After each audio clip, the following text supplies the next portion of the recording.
The coronavirus has certainly changed things in our lives and even in our thinking. I know that for me it has certainly been a time when I have evaluated and reevaluated many of my thoughts and suppositions. Good morning and welcome to Word of the Day Thursday, and our word for today is life. One of those thoughts that I have been thinking about is about the value of life in our country and our day and age. COVID-19 has claimed over 200,000 American lives, and it shows no sign of stopping. Compared to other nations, our way of valuing lives in this country needs to be discussed. That came home to me very early in the pandemic when I heard the Lieutenant Governor of Texas, Dan Patrick, say, "As a senior citizen, are you willing to take a chance on your survival in exchange for keeping America that America loves for its children and grandchildren? If that's the exchange, I'm all in." What? Since when is my life as a senior citizen to be cheerfully given up so that America can be America?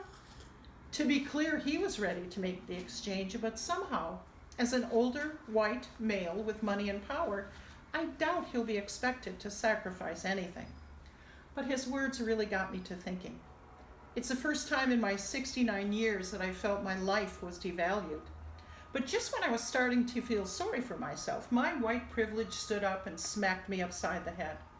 How often have others in our country had their lives devalued? People of color, LGBTQ folks, immigrants, the poor.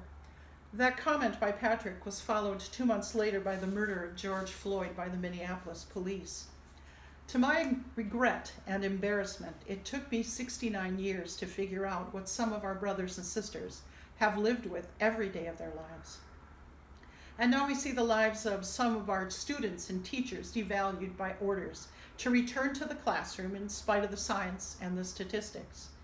In Dane County, we've seen our case numbers skyrocket with the return to campus of the UW students. We've seen whole dorms under quarantine. My daughter, who is a professor in Georgia, thankfully is teaching from home because of her risk factors. But when her students do not show up for her Zoom classes, she can't be sure if they just overslept or are sick. In one of her classes, out of 19 students, fully 14 of them have tested positive for COVID or are in quarantine. We as Christians have a voice and we must use it. Jesus said this about his sheep: "The thief comes only to steal and kill and destroy. I came that they may have life and have it abundantly." As followers of Jesus, as Jesus' sheep, all of us are valued. All of us are promised abundant life. And each of us is called by the Good Shepherd to make sure that that promise can be kept in our country for all people.